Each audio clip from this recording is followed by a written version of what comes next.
Bienvenidos a la clase de exterior de aves de la Cátedra de Zootecnia General. Como introducción, vamos a hablar sobre algunas características de esta especie. Las aves son animales vertebrados de sangre caliente. Son homeotermos, lo que quiere decir que su temperatura corporal se mantiene constante más allá de la temperatura del ambiente. Dentro de las aves se encuentran variedades muy distintas en cuanto a hábitos, régimen alimenticio, modalidad de vida, estaciones de crianza, etc. Por su forma de vida, las aves domésticas pertenecen al grupo de animales de vida diurna, iniciando sus actividades al amanecer. El hombre, mediante la iluminación artificial, modifica las horas luz con el fin de modificar la madurez sexual, la puesta de huevos y en general obtener mejores rendimientos. Según su régimen alimenticio, podemos encontrar especies carnívoras, insectívoras, granívoras, herbívoras y omnívoras. Las gallinas domésticas son omnívoras, pues son capaces de digerir tanto proteína animal como proteína vegetal. Una característica importante de las gallinas dentro de su comportamiento sexual es la poligamia. El macho, llegada a la estación sexual, establece jerarquía entre sus congéneres y el dominante tiene derecho a la reproducción. La mayoría de las especies de aves domésticas presentan un marcado dimorfismo sexual. El mismo se evidencia en el tamaño, la coloración y los hábitos de ambos sexos. Los gallos se caracterizan por el mayor tamaño de la cresta, un plumaje brillante y vistoso. Especialmente se destacan las plumas de la cola en forma de hoz. Las hembras tienen plumas de colores más apagados, el plumaje de la cola es recto y crestas de menor tamaño. Como otros puntos diferenciales, tenemos el canto característico del gallo y el cacareo propio de la gallina. La gallina, como el pavo, el ganso, el faisán y otras especies, tienen características comunes como la capacidad reproductiva a través de la puesta, poseer un tamaño corporal medio y una considerable velocidad de desarrollo. La conjugación de estos caracteres hace que la cría de estas aves sea una fuente de beneficios y alimentos para el hombre. Anatómicamente, la primera barrera de defensa de las aves es la piel, la cual se encuentra cubierta por plumas y escamas. Ambas son producciones córneas. La piel es una envoltura protectora muy delgada que recubre todo el cuerpo y actúa como órgano termorregulador y sensorial. A su vez, la piel está formada por la epidermis, la dermis y la hipodermis. La epidermis es delgada en las zonas emplumadas de la piel. La dermis es muy delgada y está repartida acorde con la epidermis. La hipodermis es laxa y abundante y contiene el panículo adiposo, que se localiza principalmente a la entrada del pecho, en la articulación de la espalda, las rodillas y bajo la piel del abdomen. La piel, a excepción de ciertas áreas especializadas, es de color blanca o amarilla. La intensidad del color se relaciona con el contenido de carotenos del alimento consumido y las características genéticas del animal que condicionan la cantidad de melanina presente. Recordemos también que las aves carecen de glándulas sudoríparas. No sudan, sino que jadean. A su vez, presentan en la parte superior de la cola la glándula uropigia. Esta segrega una cera aceitosa que mediante el pico lo distribuye por sus plumas, otorgándole brillo y preservándolas de la humedad. Es muy importante en aves acuáticas, donde obviamente la secreción de la glándula es mayor. Las zonas sin plumas presentan un estrato córneo grueso y resistente denominado escamas. Ejemplos de estos son la cresta, la barbilla, los lóbulos de la oreja, las escamas del tarso, zancas y dedos, el pico, los espolones y las garras. Las escamas están constituidas por una sustancia denominada quitina, que forma producciones córneas regulares y planas, como en el tarso, metatarso y dedo, mientras que en las uñas y picos son formaciones alargadas y triangulares. Las plumas son formaciones epidérmicas que cubren casi la totalidad del cuerpo. Están formadas principalmente por una proteína llamada queratina. Estas cumplen varios propósitos, tales como ser auxiliares para el vuelo, proporcionar aislamiento en temperaturas extremas, repeler la lluvia y la nieve y atraer a otras aves de la misma especie. Un dato importante: los pollitos tienen plumas verdaderas solo en la cola y en las alas. El resto del cuerpo está cubierto por plumón. El pollo a las 4 a 5 semanas está emplumado por completo y a las 8 semanas, ya cerca de la madurez sexual, que es a los 6 meses aproximadamente, vuelve a mudar. En aves adultas se produce anualmente un proceso fisiológico llamado muda o pelecha. Se produce debido al desgaste de las plumas, las cuales se hacen quebradizas, caen y se deben desarrollar nuevas plumas. Este proceso en la naturaleza se da de forma intermitente y en un patrón constante, de manera que el ave nunca va a estar desprovista de plumas. Todo el proceso dura aproximadamente 4 meses.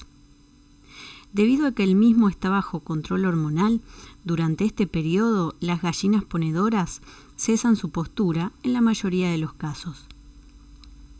En la práctica, se utiliza como una herramienta de manejo con el fin de dar descanso a los animales entre ciclos productivos.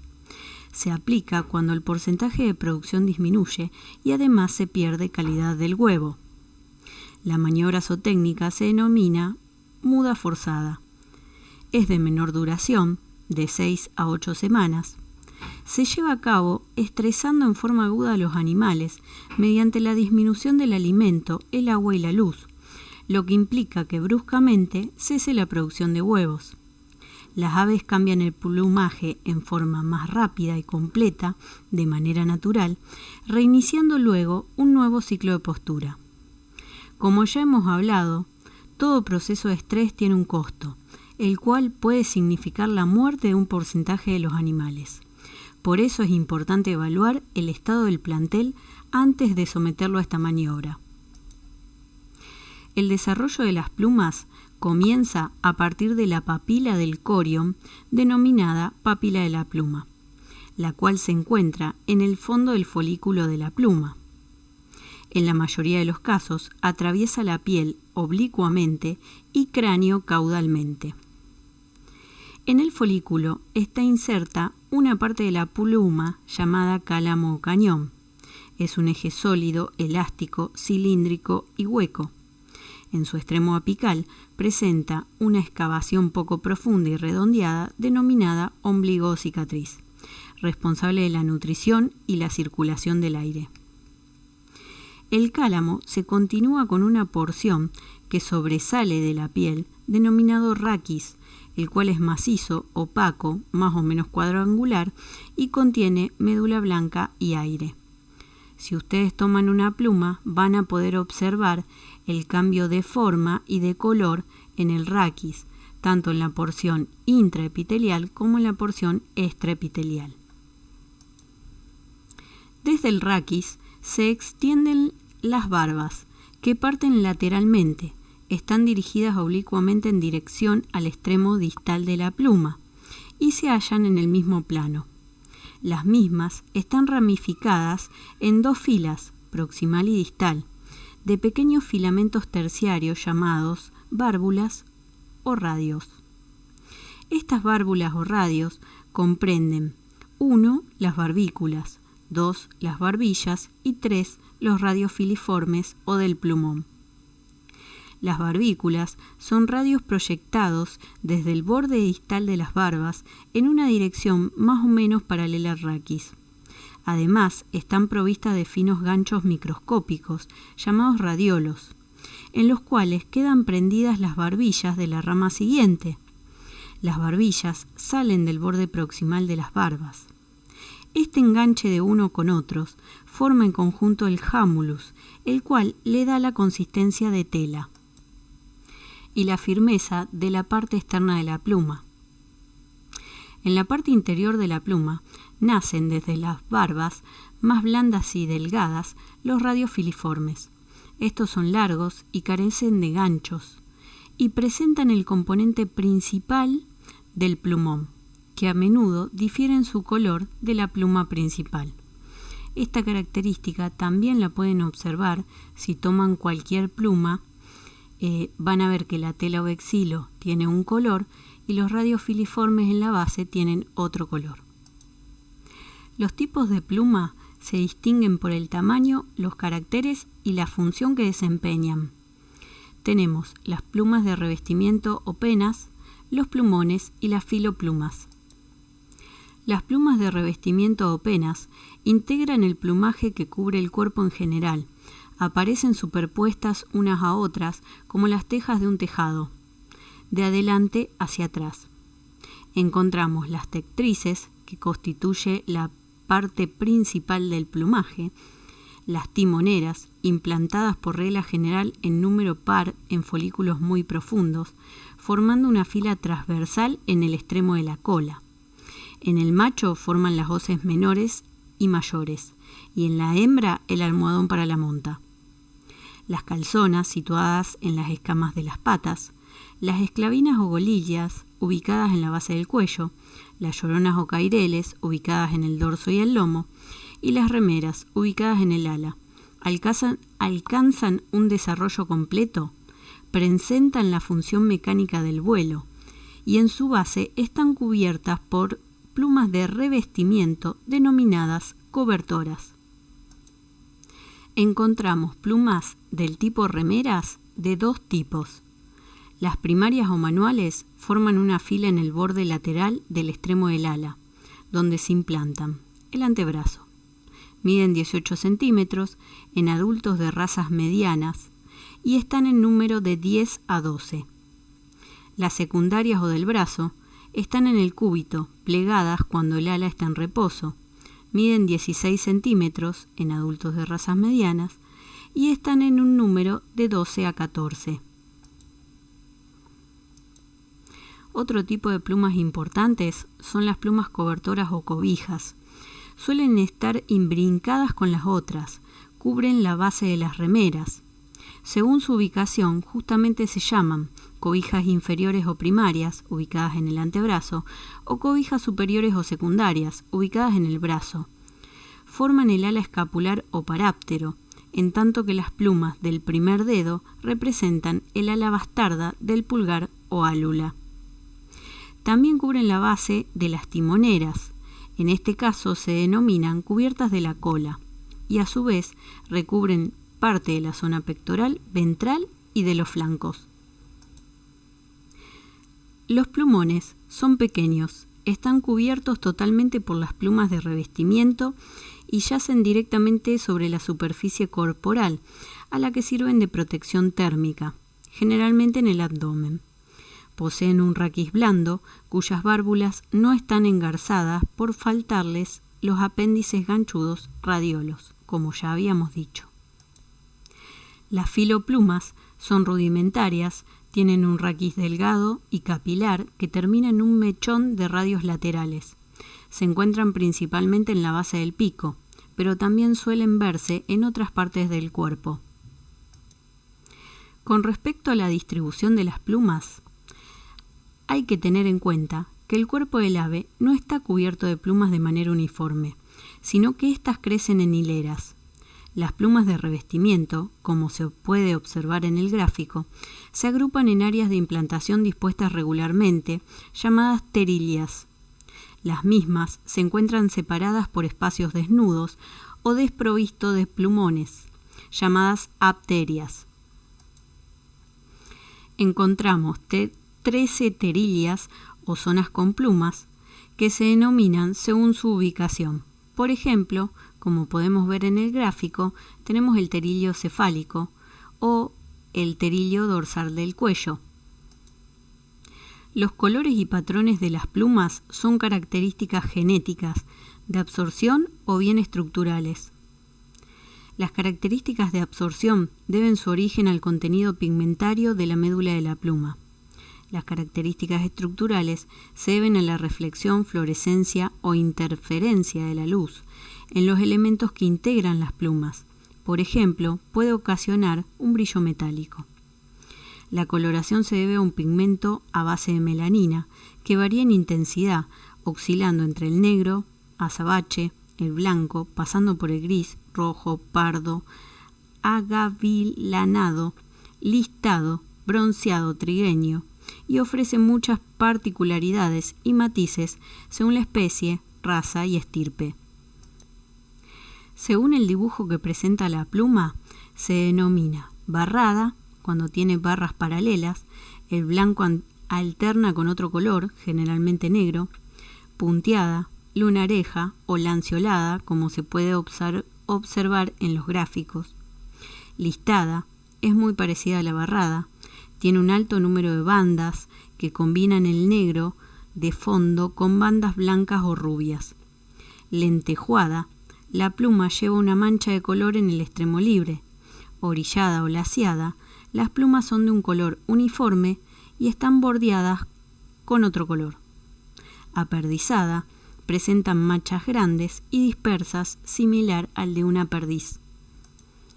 En la diapo se puede ver cómo varía el color de las plumas según las diferentes razas. Por ejemplo, podemos observar plumas lentejuadas en la raza Hamburgo y también plumas laceadas en la raza Sebrit Plata. En el siguiente gráfico podemos observar las regiones zootécnicas que hacen al exterior de un ave. En su mayoría, estas están condicionadas por el plumaje que la recubre. Por ejemplo, en el caso del cuello encontramos las plumas denominadas golillas o esclavinas, las cuales van a ser más coloridas y van a estar más desarrolladas en el macho. En el caso de la cabeza vamos a encontrar la cresta, el lóbulo de la oreja, la barbilla, la parte superior del pico, la parte inferior del pico, los oídos y los ojos. En el caso del tronco encontramos el pecho, las alas, tenemos el frente del ala y después va a estar determinado por las plumas remeras y las plumas cobertoras. En el tronco, en la hembra, vamos a encontrar el almohadón para la monta y en el macho vamos a encontrar las hoces mayores y menores, que como ya dijimos van a ser un punto de inflexión que van a marcar el dimorfismo sexual. A nivel de las patas encontramos las ancas o canillas, la espuela o púa, el pie o pata, los dedos y las uñas. Como ya dijimos o vamos a decir más adelante, en general tienen 4 dedos, aunque en algunas especies pueden llegar a tener 5 dedos. En las ancas o canillas, en algunas razas, podemos llegar a encontrar plumas calzonas. En el dorso y el lomo encontramos las lloronas o caireles. Y el resto encontramos plumas tectrices y en muchos puntos, como también ya dijimos, encontramos plumas cobertoras. Dentro del exterior de aves, en la cabeza podemos destacar la cresta. El tipo de cresta es un factor genético, pero el tamaño y el color están relacionados con la actividad de las gónadas y la intensidad de la luz, ya sea natural o artificial. Una gallina necesita al menos 14 horas de luz para que su sistema hipotálamo, hipófisis, gonadal esté activo y por lo tanto ponga huevos. Podemos evaluar si una gallina se encuentra en postura o está cloaca, observando el color y tamaño de la cresta, babilla, lóbulo de la oreja, como también el tono y el tamaño de la cloaca. Los tipos de crestas pueden ser simple, cuando es una cresta vertical, simple es una sola lámina aserrada, doble cuando son 2 láminas con la misma forma, rosa cuando las crestas son bajas y aplanadas, de superficie granulosa o dentada, y termina o finaliza en una punta libre, guisante cuando tiene mayor superficie de implantación sin terminar en una punta, y si ven, la superficie es granulosa. De nuez, cuando es un mamelón carnoso simple, sin dientes o formas estructuradas. Cuando son elevadas se denominan de fresa. Y de sultano en B, que es típico de las razas araucanas, las cuales son autóctonas del continente americano. Estas razas son las que dan los huevos con tonalidad verde o azulada. Con respecto a los ojos, las aves poseen una leve hipermetropía. A su vez, captan mejor los colores violetas y naranjas. Las pestañas son plumas erizadas formadas por un raquis derecho.